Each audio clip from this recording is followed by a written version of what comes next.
Hello, lovelies. Hello, family, and welcome to my channel.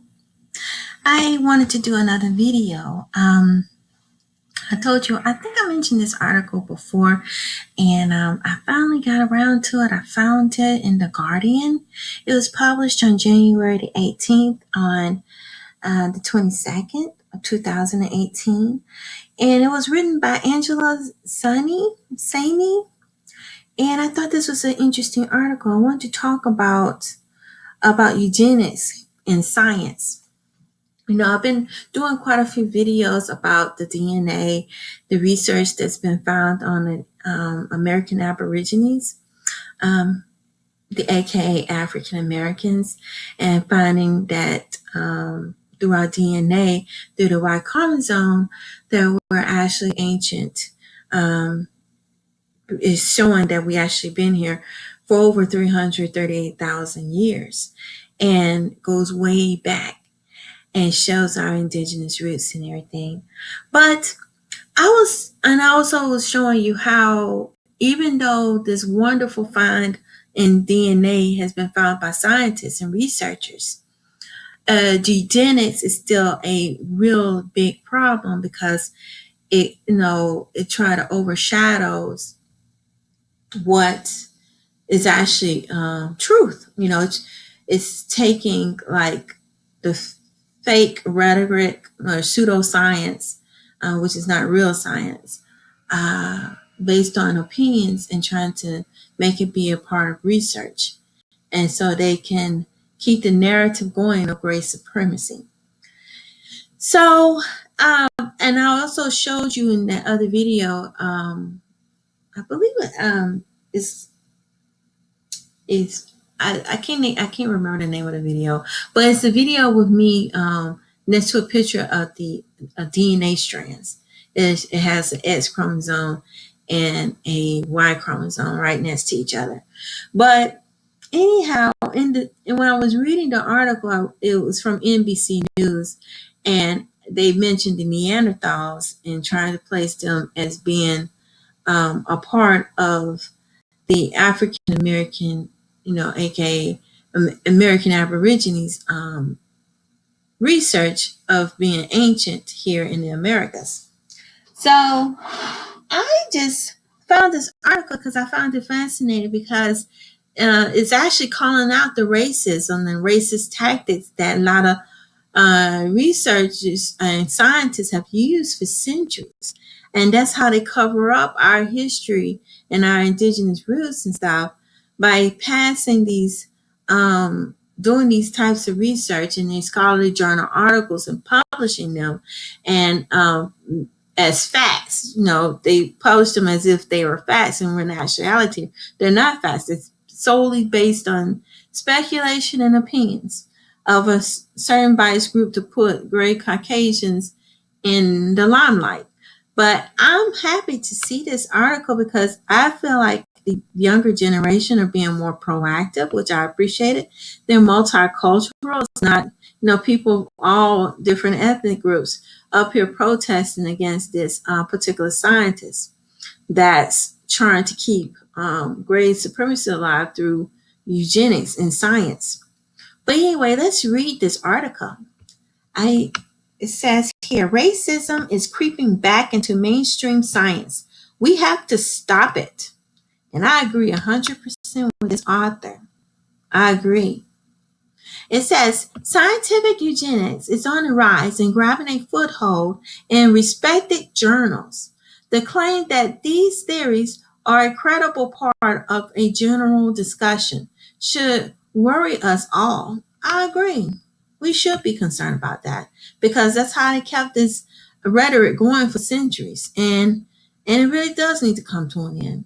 And in this picture, the signs, it says, expect, resist. And then down here it says, no eugenics. It says, students in Vermont last year turned their backs on Charles Murray, a co-author of The Bell Curve, which drew links between race and IQ scores. And there's this photograph was done by Lisa Roth of the AP. So I believe that's the Associated Press. And see, they protesting, which I think is great that people are calling them out on it. And it definitely need to come to an end. And IQ scores from the United States, it's always been proved that it's racially biased. The whole point of the IQ scores, these tests and everything goes back for centuries. That a lot of times they put these tests in place to keep people of color out of colleges and universities, primarily American Aborigines, trying to keep us out of colleges by having these test scores and everything. And I believe they had the grandfather clause back in the day where you had to be a certain race just to get your foot in the door. And then they also included these tests, these racially biased test scores, in order to make it harder for us as, as people of color to get into these universities at on a fair playing field.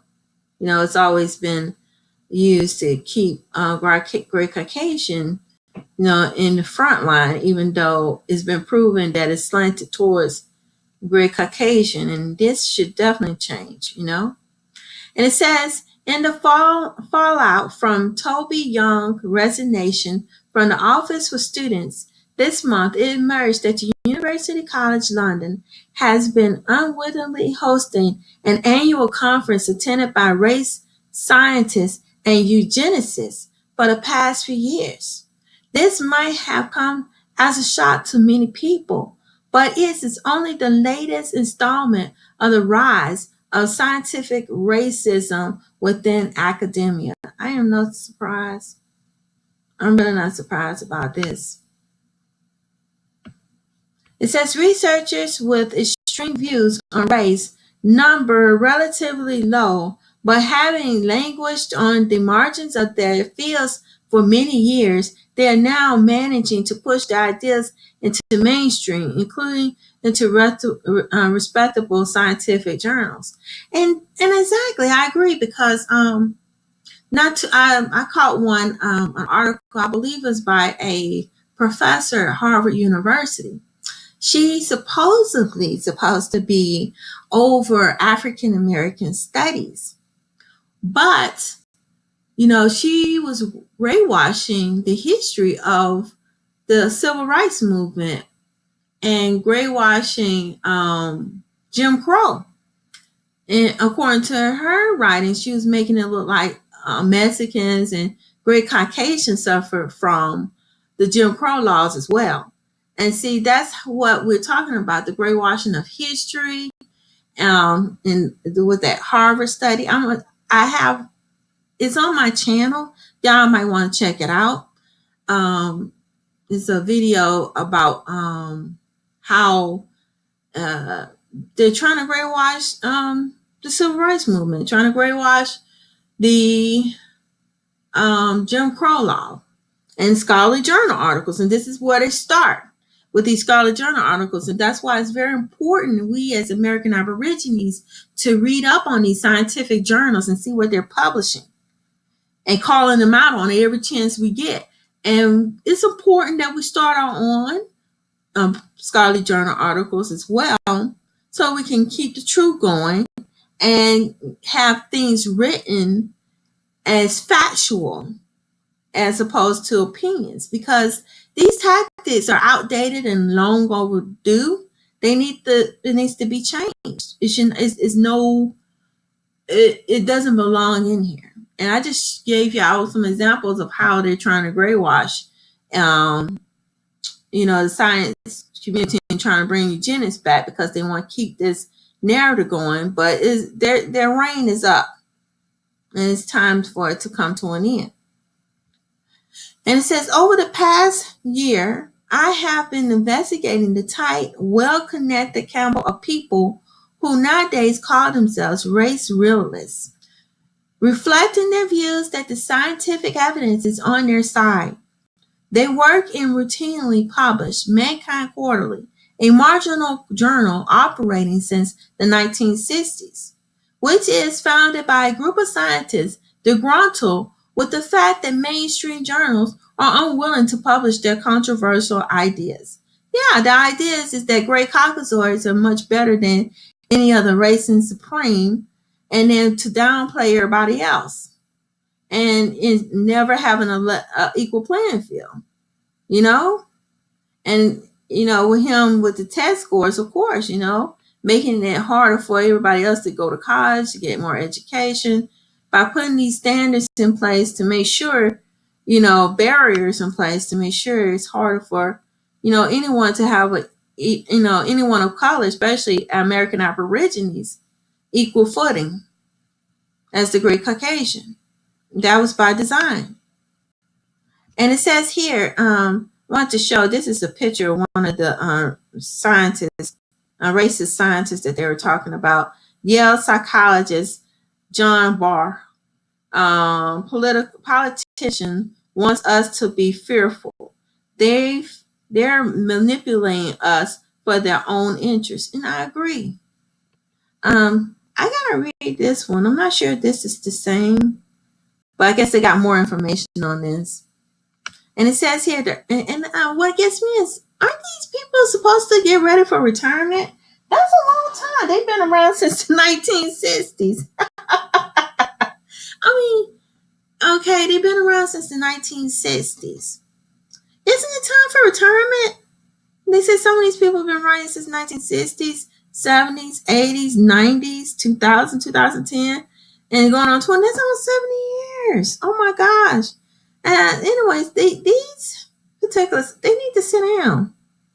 But anyway, it says here, the earliest edition argued against desegregation in the United States and warned that interracial conflict was the byproduct of natural selection. Oh my gosh.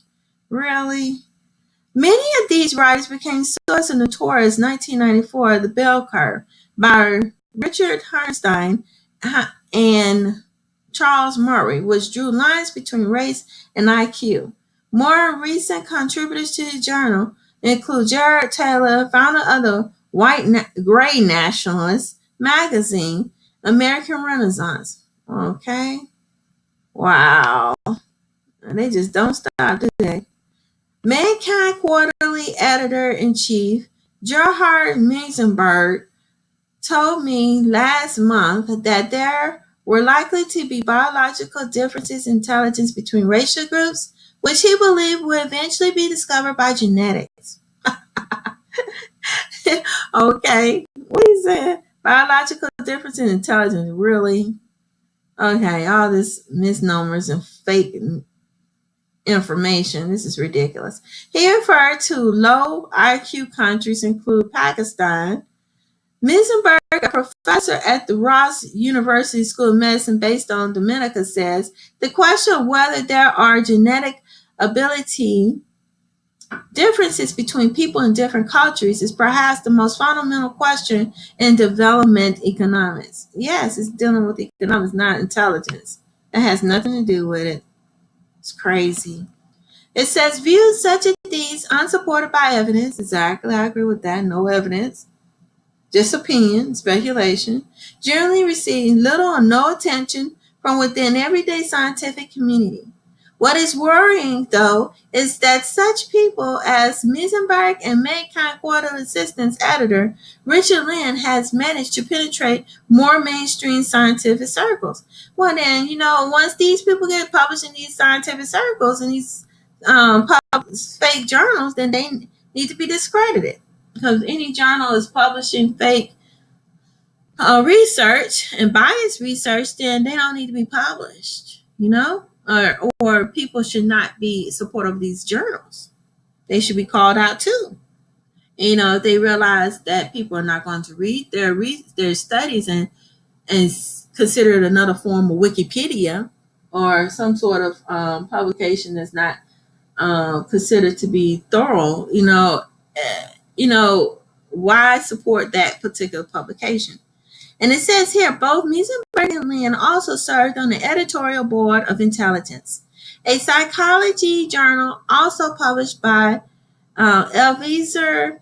Meisenberg was authored at least 8 articles for it over years, including one in 2010 on the average IQ of sub-Saharan Africans, really, and another in 2013 on the relationship between national intelligence and economic success. See, this is ridiculous. Opinions does not belong in science. You got to have supportive evidence and documentation. If you don't have supportive evidence, then it's not science. Okay? It's not based on biased opinions. That's not science. That's, you know, more like opinions, and speculations. You know, let's continue. It says views such as this unsupported evidence generally receive little or no attention from everyday science community. And I think I read that. Let's go on down. Lynn sits on the editorial advisory board of personality and individual differences produced by Les Levier. I think I heard of this journal. I think I've seen them. They publish a lot of journals. I've seen them. I came across them before in some of the research I've done. It says one of the world's largest scientific publishers whose title include the highly respected journals, The Lancet and Cell. Among his papers are Intelligence of American Jews, arguing that Jews have a higher level of verbal intelligence than non-Jewish Greys. Wow. Yeah, see that the biasness, They don't just that's not they got regular magazines to put stuff like that. But when it comes to research and scholar journal articles, it's supposed to be a higher standards of facts as opposed to opinions. You're supposed to have evidence, scientific proof. And if you don't have scientific proof, then it's no more than a mere speculation or opinion. But anyway, it says here both Misenberg and Lynn also serve as the editorial board of Intelligence, a psychology journal also published by Xavier Misenberg has authored at least 8 articles for it over the years. Wow. They're letting these old racists get published. I'm looking at all that between national intelligence and this is the one talking about with sub-Saharan Africa. Sort of read that. Let's scroll down. While journals are free to publish whatever they deem worthy, so subject to peer review, the choice of who is appointed to the editorial board is important because these members help shape its policy and scope. According to Eliver on guidance for, I'm not sure if I'm pronouncing them right, but Elsevier, something like that, on guidance for editors, they should be appointed from key research institutions. Lynn listed intelligent board with no affiliation whatsoever. Oh my gosh, that is terrible. See, they don't have nobody regulating this board. It's like they just picking random people to sit on the board to decide on which articles are going to be published in these scientific journal articles. Scientific journal publications. And the reason why it's so important because colleges and universities and company it's like it's a rippling effect. In whatever the top scientists are saying, it is published and then also it streams down to the masses pretty much, and everybody depend on this research to make decisions, important decisions. So for them to have them on the intelligence board and not have no type of affiliation is really bad because usually these boards, if I'm not mistaken, in these publications, they are linked or tied to some sort of university or college or something, other experts besides themselves so they can have a more holistic viewpoint of what's being published. Because sometimes it's hard to get a good overview from people of other backgrounds in order to be more accurate and more concise and also to alleviate the biasness. But if you don't have people who can see things from another angle on these boards, it's going to be biased. It's going to be slanted. And obviously it's not being regulated properly. So if they're not regulated properly, then of course they're going to publish. It's going to be a one-sided point of view. And these magazines need to be held accountable. People, colleges and universities should stop buying their articles, point blank. Don't be supportive. Students should not purchase these articles. Professors should not purchase. Find out which magazines are doing these. Which, not magazines, but which scholarly journals are doing this. Having boards that's not regulated, and which ones have these great Caucasians that are racially biased in their articles, are the ones that are supportive of, are known to be supportive of eugenics. People should not support their publication. The best way to hit these journals hard is to hit them in the pockets. Because they depend on some of the monies from people buying and purchasing their articles. A lot of colleges and universities, professors, students, nobody reads their work or discredit them. They will not be allowing these types of racist articles to be published. They wouldn't. But anyway, let's continue. It says the editor-in-chief of Intelligence is Richard J. Hare, an Impetus professor of medical school at the University of California, Irvine. When I asked him how he felt about having Mankind Quarterly editors on the board of his journal, he told me, I consulted several people about it. I decided that it's better to deal with these things with sunlight and by inclusion, he continued. The area of relationship between intelligence and group differences is probably the most incendiary area in the whole of psychology. It says here, and some of the people who work in this area have said the incendiary things. I have read some quotes, indirect quotes, and disturb me. But throwing people off an editorial board for expressing opinion really kind of puts us in a dicey area. I prefer to let the papers and the data speak for themselves. Okay, you can.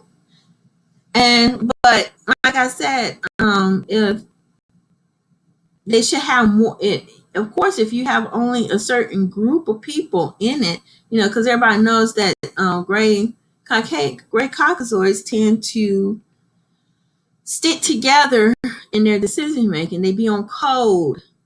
Okay, that's why a lot of this issue is going on. If you have, and see, I don't think this professor realizes you got not only gray Caucasian on your board, in your scientific, and you're not getting people of color, of other ethnic groups, to look over these journal articles who are just as credentialed and highly educated, which is I'm pretty sure you could find other psychologists and other people of color, ethnic groups, to look over these research articles and give their opinions and their views and decide. You need, I bet you, I'm not going to say, but I'm saying majority of these publications are gray Caucasians. And so, of course, he's not going to say anything. He's on code. So he don't see what the problem is. So he just said, I just decided on the data. Yeah. And everybody on your staff is a gray Caucasian. You don't have hardly no minorities at all making these decisions, or having it where it's more balanced. Of course, you're going to have a biased group view. That's what I see. But I would like to see what you all think. That's what I'm saying. I see how they be on code, and that's how the status quo goes. They're trying to go back to the old ways, but we got to put a change today. And I like the fact that these younger students are going up there and protesting. And Harry also told me that he had defended the late Arthur Jensen, a professor of education psychology at the University of California, Berkeley, who in 1969 mooted Harvard education review gap in intelligence tests resulting between black-white students might be down to genetics. It remained on the most controversial paper published in psychology. Scientific intelligence research has labored under this cloud for 50 years, and it is my stated goal as an editor to help bring intelligent research back into mainstream, he added. Yeah, you just want to bring it back to mainstream because you're trying to keep race supremacy alive. It has nothing else to do with it. How about revamping the IQ test to include more the test designers with people of color? How about that? Or let's say that the test be only for gray Caucasians and don't be applied to people of color, and we have our own test or something like that. Or no test at all for us, and just for you all, we just get in anyway. And we already know. Or just, nah, that's not a good idea. But I'm just saying, how about just do away with it because it's not fair? It's already been proven. You know what I say? It's a test that's slanted towards gray Caucasian. And it was intended only to, put them a few steps ahead of people because they can't do it by themselves without a stupid test. And because it's not a fair test, because if you only have gray Caucasians designing it, gray Caucasians and making decisions, gray Caucasian, everything is on them. Well, maybe a sprinkle of Asians, perhaps. I probably got one or two Asians on there. And then everybody else is just them. And there's no people who are American Aborigines. You don't have, nobody of other ethnic groups, no Hispanics, to help offset that and make it be more balanced and have it where it's for everybody. It's really not for everybody. It's just for gray Caucasians. It's a test for them. And since it's a test for them, they should be the only ones taking it. And we should have our own test for ourselves, and everybody accepts our test so we can have it. That'll be the fairest thing. Well, the best thing is for it to be more diverse. It's no diversity. And for some reason, they don't seem to understand that if you don't have a balanced group of people making a test from different ethnic groups, then it's not a fair test. It never will be. And it never was intended to be. And it says Elsevier, whatever, spokesman who says editorial board members are not involved in decision making, but which articles will be published. Their role is focused on the reflecting of the academic debate that takes place within the community's domain and the journal serves. The implications is that the kind of papers written by Misenberg and Lynn must be a part of mainstream discussion. Yeah, it does. And it needs to be discussed. And it says here, but the steady creep of extreme views from the fringes of academia to the everyday should worry us all.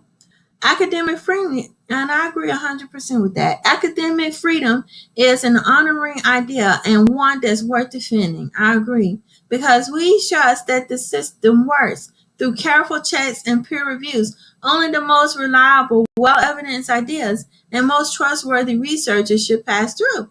I agree. And I think if anybody's eugenics is going to be slanted, if you know that that's all they wrote about and it's very biased, then it should be. And I think these journals should be regulated. People should not be able to just publish wherever they want.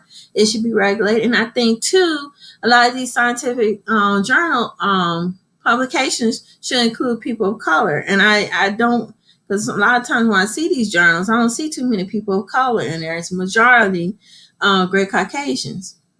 That's all you're going to see. I would say about maybe 80%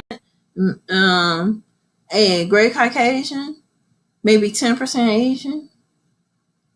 No, maybe 15% Asian, perhaps. That's pushing it. And maybe 2% Hispanic and 2% Black. Not Black, but American Aborigine. Or, you're not going to see that much. That's not diverse. That's all you got. I'm just speculating of the racial mix of a typical publication, especially a big one. That's a scientific that's diversity on the people who makes the decision. So this problem is always an issue. But what does reduce it, which I do appreciate, is the fact that they have a layer of people looking and who's professionals and experts in the field looking at it and making critical decisions that's best for the scientific community, that's based on facts and scientific evidence as opposed to biased opinions. Okay. And I do appreciate that. That needs to continue. But bringing in opinions and letting certain old scientists that's with old, outdated mindsets that still keep us in the 1950s and the 40s is not going to grow a publication. It's not going to help propel science forward, because it's going to keep science back and make it go backwards instead of forward. And that and I agree with the young students, that should not be allowed, and it needs to come into an end. It's 2018. It's time for change. And you can't move forward in science if you have old mindsets such as eugenics and trying to say, oh, one group is better than the other based on what? Pure opinion and biasness? Oh, because I just said so, and then you just go by it. No, those days are gone. Okay, people of color are here too. There's people of different backgrounds, and everybody's it should be a blended, holistic approach with the blending of people of all ethnic groups making these decisions. And unfortunately, it's still not there, and still have a long ways to go, especially with those IQ tests. That's one thing I feel like should be dismantled, because it goes back to the slave days, from the grandfather clause of who can go into school, and then these stupid tests, all of it's all blended, it's one and the same. A tactic to keep great supremacy alive. It's a tactic to give great Caucasian a higher edge into getting into colleges, getting all sorts of benefits to succeeding, and putting a dead weight, a barrier against people of color, especially American Aborigines. That's what it was intended for. But it says here, but in the practice of the systems does fail, poor papers do get published. Weak research can pass through the nets, and people's prejudice can sometimes taint the process. Yes, it does, and it'll push everything backwards. And then lose credibility. You can't trust what's been said, and that's not good. This is what those at this disrespectable edge of academia are counting on. The scientific community needs to be more vigilant. The system broke down over eugenics research in the early 20th century with catastrophic consequences. It says the system broke down over eugenics research in the early 20th century. Yes, it did. That's terrible. With catastrophic consequences that say right behind it did. We have to ensure that this never happens again. And what they do is when you allow this to happen, that's how research get hidden. That's another thing they want to do, is hide studies and research, things that shows truth that great Caucasians don't want out, because they want to put themselves on a fake higher status over everybody else. And like the research I was telling you about, showing that African Americans have ancient DNA that goes 338,000 years ago. A lot of great researchers had a problem with that. A lot of them. So they were trying to downplay it by putting themselves here and trying to make it look like it was them here. All along was not. They weren't here. Trying to graywash and hide the truth. And those days are gone. Nobody want to hear no fake stories, okay? Based on biased opinions. Those are gone. People want the truth. This is the time of truth. Okay? It's time. It's long overdue. And it says here the scientific, they're talking about the catastrophic, which is the graywashing of research. And then it says here, Angela Sani is the author of Inferior and the research and book on science and race, to be published in 2019. And this is it, you guys. This is the end. I'm going to put a link to this video I thought this was a really, really, really good article explaining what is going on. I love the fact that these students are protesting, which is awesome. This is the younger generation of researchers and scientists who are not tolerating the BS. I'm not going to cuss. The BS. And it's nothing but BS. And they're telling these old scientists that believes in eugenics, hey, we're not going to tolerate that. That does not belong in the scientific community. We're going to learn truth. Okay? And that's what we need to do. We need to learn the truth. It's not right to keep eugenics alive and keep facts and scientific research, the truth, from the public. Just because a certain group of people want to only be at the top and have this fairy tale myth that they are better than everybody else, when in actuality, we're all human beings. Okay? And in actuality, it just doesn't belong in science. Okay? If you want to put fake stuff in, then write a fiction story. Okay? That belongs in fiction. It's based on pure opinion. And if it's based on opinion, it's not a fact. And that's not science. It's based on your own personal view, your own personal perception, and it's not based on numbers. Numbers, gives you a more accurate picture of what's really taking place. But please like this video and don't forget to subscribe. And I'm on Black Junction TV. And, please subscribe there. And I'm also on Facebook. I have a Facebook community as well. And till next time, family, peace and be blessed. Bye-bye.